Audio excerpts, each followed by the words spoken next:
these plans, which also include a guy from this British education government watchdog called Ofsted, calling for children to go to school at 2.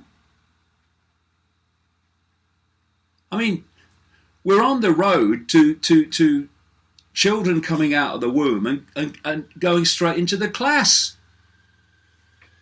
Oh, we got one coming out now. Here you go, gotcha. Okay, class 1A, algebra.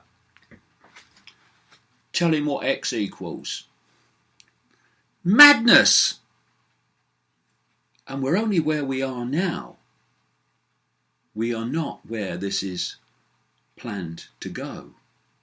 And you can't divorce what's happening in so-called education in terms of control of children by the state, and the way the state's social services around the world are taking on a more and more industrial scale children from loving parents for the most spurious, outrageous reasons, they make them up, and handing them to control of the state. These things are all connected, because what we're looking at is the end of parenthood, which is what Aldous Huxley was talking about in Brave New World, published back in the 1930s, but not as the novel it's said to be, but more the blueprint from insider knowledge of where it was meant to go. And that is where we're going now, quicker and quicker. Now, I quote in my new book, Phantom Self, on a kind of range of subjects, a Rockefeller family insider who was speaking in 1969 to a group of doctors, and one of them explained later what he'd said that night. And what he said was how the world was going to change, because it's all planned to change that way. And it is, in extraordinary detail, the world we see now and the world that's coming so fast, unless we part the arse from the sofa. And what he said a number of things about education. And among them was that children would spend more time in school, but they wouldn't learn anything. And what he meant was they wouldn't learn anything that they needed to know. They would simply, in my words, download their perceptions from the state to suit the state. He talked about education being used to control who had access to information, and that schools would become what he called the hub of the community.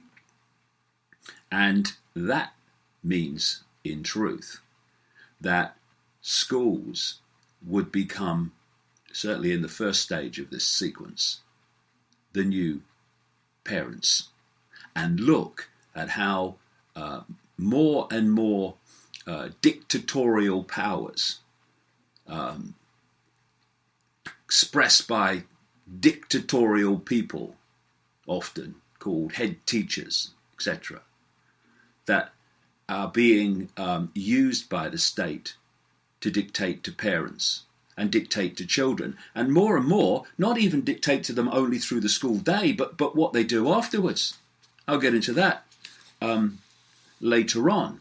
And this programming, because what schools are programming prisons.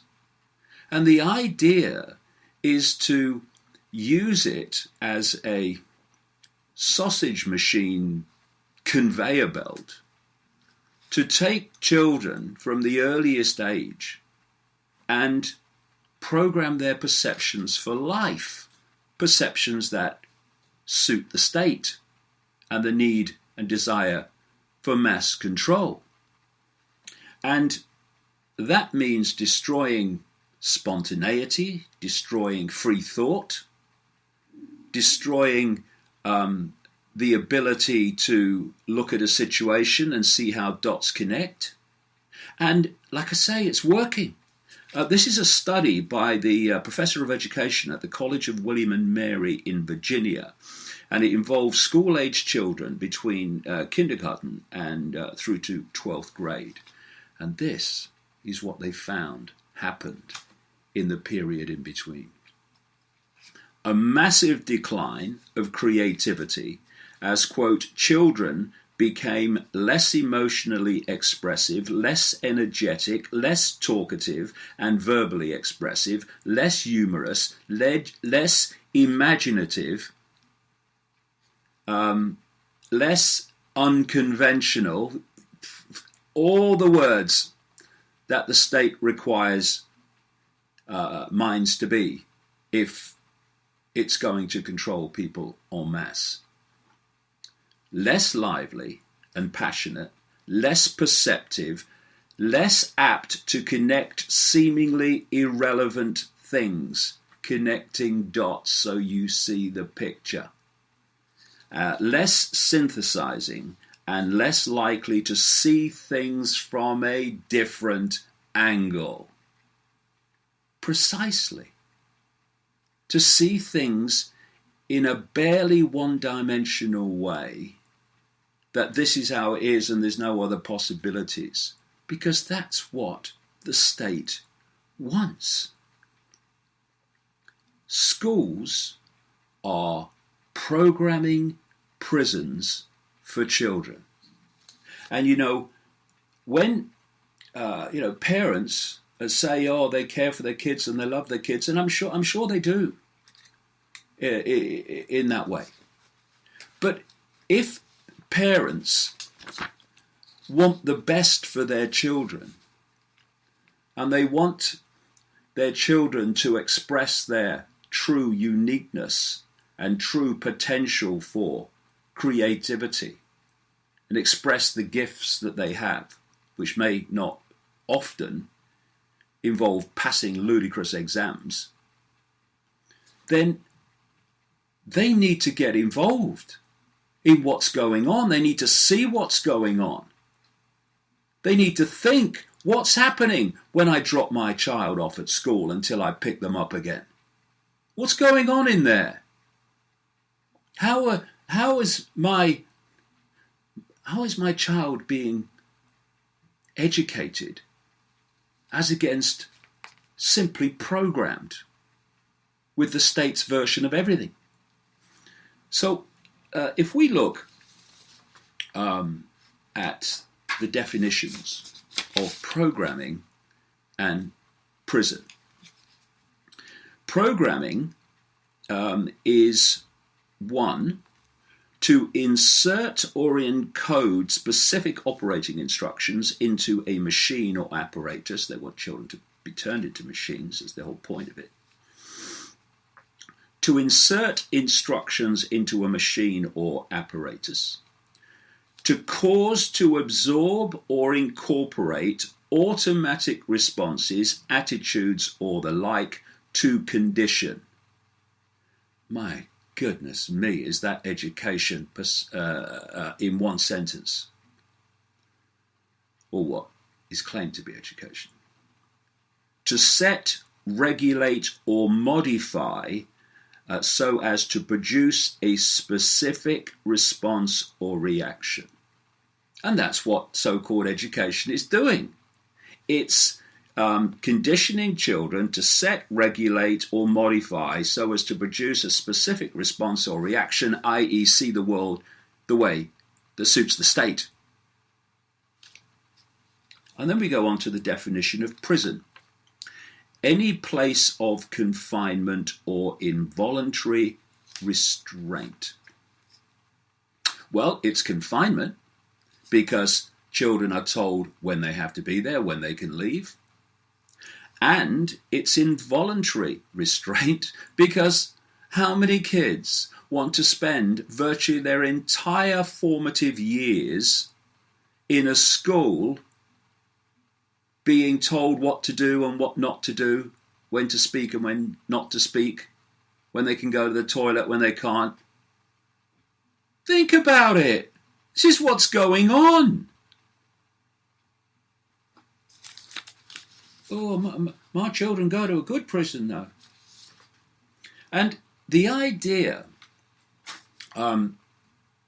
to extend the school day, which is this theme around the world, certainly in Britain very recently, is simply to do two things. To extend the time each day when this programming can go on. And of course the teachers and head teachers, the vast overwhelming majority, almost all of them, have no idea, because they've been through the same system and downloaded the same program. They've no idea that they are programmed programmers being used to program the next generation. And of course, one of the things that has been announced with this extension of the school day is that all schools in this country are going to become what they call academies, which is just a fancy way of saying we're moving towards the privatization of education, because the idea is for corporations to run everything, including these prisons of the mind. And not only do we have these long, long school days, we have homework. For many kids, piles of it. So when they leave the prison gives them more work to do to continue the programming of the prison, even when they're not there. Anyone think about this? Homework? You can't, quote, educate people through most of the day, 5 days a week, at least for their entire formative years. They have to have homework as well. It's ridiculous. I think there should be a mass refusal to do homework. Mass refusal. Unless people want to do it, unless the kids say, no, I like homework, I want to do it, fair enough. You want to do what you want. Otherwise, mass refusal to do it. It's nonsense. And it's nothing to do with education, it's to do with control. And in the USA, particularly, I mean Texas, I rest my case, have a look what's going on there. They're imposing the will of the school on more and more of the child's time outside of school. And the idea is not to educate, but simply to prepare the next generation to be the adult slaves of the coming years. And here's a classic. This is a quote from J.D. Rockefeller. Nice man. Very good to his mother, never went home. And he was the creator of the General Education Board in America in 1903. And of course, J.D. Rockefeller, he cared so much about children, cared so much about people. And this is what he said: I don't want a nation of thinkers. I want a nation of workers. A nation of obedient slaves. And you hear it all the time, don't you? Governments. Education should prepare children for the workplace. No, it shouldn't. Education should set free all the gifts that children have that don't include passing exams. What are exams? They're just tests to see how much of the programming you've downloaded. Nothing to do with intelligence. I worked with people in journalism years ago who had first-class degrees and all this stuff. Crikey, they could hardly tie their own shoelaces. Remembering facts and intelligence are not the same thing. But we're supposed to believe they are, so we will accept this crap called education. Preparing children for the workplace simply means turning children into unthinking, unquestioning, acquiescent cogs to replace the previous generation of cogs in the state machine. And this is going on more and more. You see, what they're doing, and this extension of the school day is, of course, obviously part of it, is they are reducing and reducing and reducing the time that children and young people have to free think, to ponder, to let their mind wander where it wants to go, to be creative in its true sense. They don't want people like that. Dangerous. And so they are focused in 5 sense reality all day, often filling their minds full of total crap. Algebra. What's all that about? Well, you've got to get educated, get a job. Mr. Brown, you've come for this job today. First question: what does X equal? Anyone ever had that question? I don't know. Well, Mr. Brown, you're not really what we're looking for. It's all rubbish. But it's filling time, and it's filling and blocking potential creativity with this tidal wave of irrelevant crap. Most of it called education. So children don't have mind chill time, me time. And even when they do now, from another angle, we have the addiction to smartphones. So when do most children, young people now have real pondering chill time? When they're not focused on something. School, homework, smartphone. And if anyone thinks that's just a coincidence, they're missing the point completely about what's really going on. And like I say, these schools are becoming dictatorships.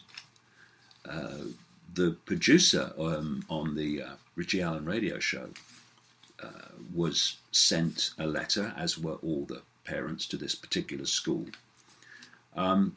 regarding something called safeguarding. I've talked about that in previous videocasts. Safeguarding children, safeguarding boards, that Orwellian term they use.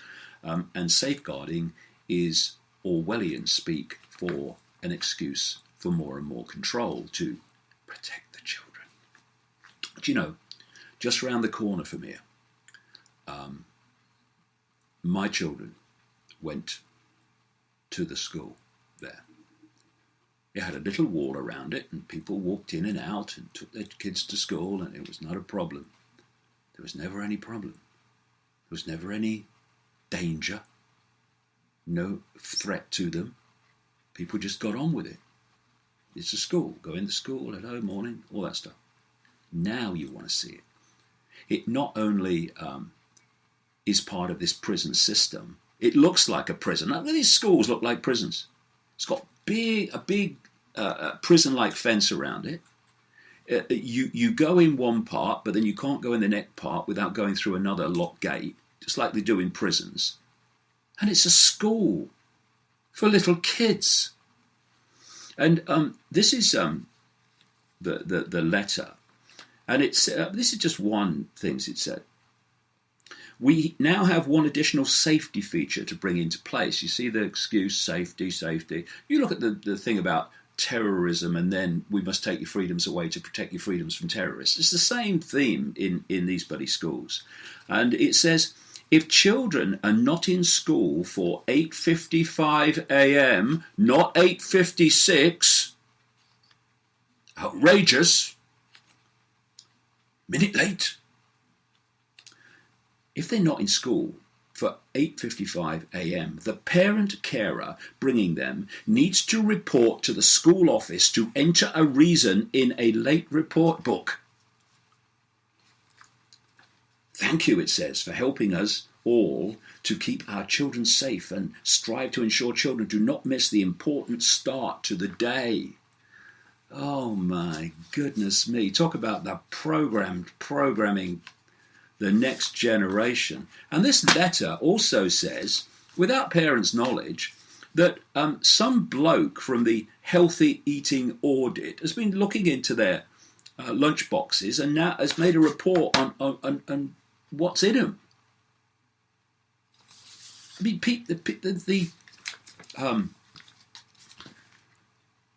the control and the influence is all going to the state from parents.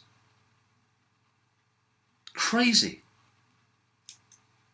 I mean, you think about this sequence. It's called life in childhood. You come out of the womb, and within this idiot I've just described, once it started 2 years of age, but it's now 3, 4, something like that. You have a few years with your parents, 2 or 3 years with your parents, who are also often passing on their programming because they've been through the same sequence you're about to go through.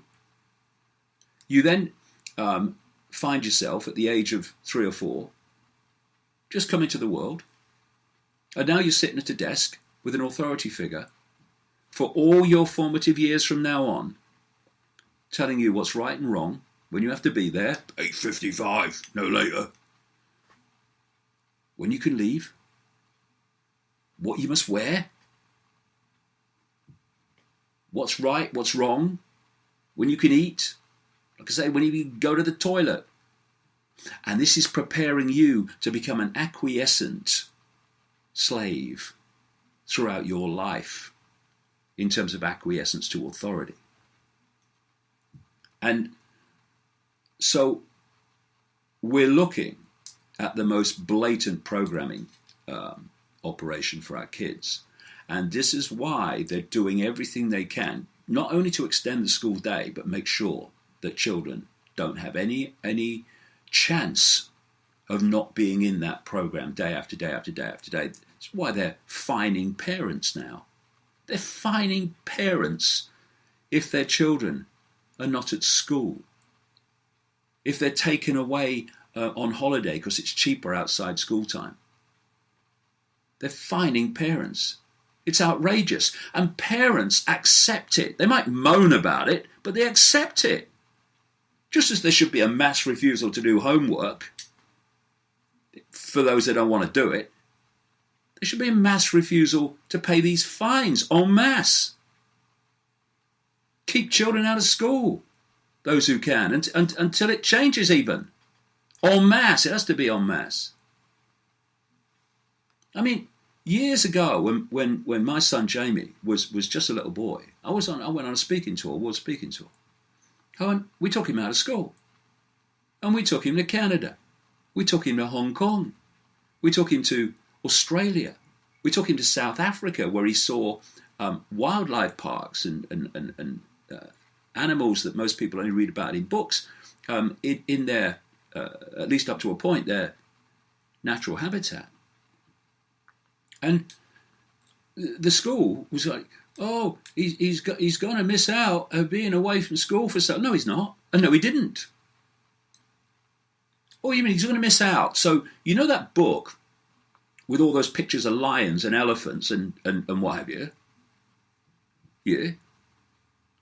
So he's missed out by not reading that because he was actually there seeing them in the flesh. I left school at 15, when you could in those days. I'm old. Because I went to be a footballer. And I never took a major exam in my life, let alone pass one. Thank you, God. And now it's a stream of books, which I've been writing for the last 25 years.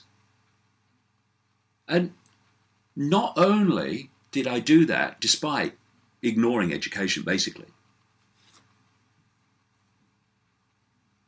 but ignoring education made it easier because I had a mind that hadn't been programmed with a certain view of everything. Education is a myth. I'm all for education. But that's not what we have. And not only that, children are being prepared not only to accept acquiescence to authority and download a certain perception of life, which they then, repel all borders so often in terms of alternatives to the program and their beliefs and their perceptions. Not only that, but they're being prepared to accept an Orwellian state of technological control on a massive, extreme scale. This is why they're putting more and more cameras in the schools. They're having fingerprints to take library books out, biometrics and all this stuff. Oh, it's to protect the children. Oh, really? Well, why wasn't it necessary before? Just like the massive fences around the school round the corner weren't necessary before. Nothing to do with protecting children. It's to do with preparing them to accept that this is how life is. Get the kids to be brought up with technological control everywhere, cameras everywhere, and they'll be far less likely to rebel against it when everywhere in the world, in their adult life, is the same. And like I said earlier, this is totally connected to the increasing control of children and the stealing of children from loving parents by the state social services. In Scotland now, they are introducing something called a named a guardian, a state guardian. They're actually in the process of designating a state-named guardian for every child until aged 18 years. Overriding, because that's the idea, no matter what they tell you, overriding more influence and decision-making by parents. And this lady, leader of the Scottish nationalists, Nicola Sturgeon, who, of course, wants independence for Scotland. I think that's great as well, but she wants to keep in the EU, and she wants people to vote to stay in the EU in this referendum, and you can't have an independent anywhere that's in the tyranny that is the EU. So that contradiction in terms is ridiculous also. But she is arguing, and has argued, for these state-designated guardians for children, a named person, they call them. And this is from one of the groups that have been opposing it. This is a state official, the named person, tasked with looking after a child's well-being, which is, of course, extremely subjective. That is their happiness. Well, what does that mean? No, you're not going to be on that smartphone every hour you're awake. Well, that's made me unhappy. I'm going to my guardian. This state guardian will be put in place regardless of whether or not children or parents wish to have one, and regardless of whether there is any need for state intervention. Now think of the Orwellian extremes here that are being sold, as always, with helping and protecting the children, because we care so much. We're controlling their lives. Confusingly, there are already named person pilot schemes in operation across Scotland, but the legislation does not actually come into force until August 2016. A government-funded leaflet said that the duties of the named person include having to check if children get a say in how their room is decorated and what they watch on TV. A named person will have the power to speak to a child, including about very personal issues, and provide information or advice, all without requiring parental consent. And so it goes on. It is absolutely outrageous. And if people can't see what that's about and where it's leading, well, my goodness me, I doubt they can see anything. We're having this situation where our children are being burned out, they're being caused to have a childhood of stress, trying to meet expectations for these prison programming centres, and parents that take their belief in their child's success or failure based on the prison programming centres. And this burning out where children actually commit suicide because of the pressure and fear of failure of exams is all planned. I quote you again from the Rockefeller Insider, speaking in 1969. Education. Pressures of the accelerated academic program, the accelerated demands, these pressures will cause some students to burn out. Planned to do that. He said the smartest ones will learn how to cope with pressures and to survive. There will be some help available to students in handling stress, but the unfit won't be able to make it. They will then move on to other things.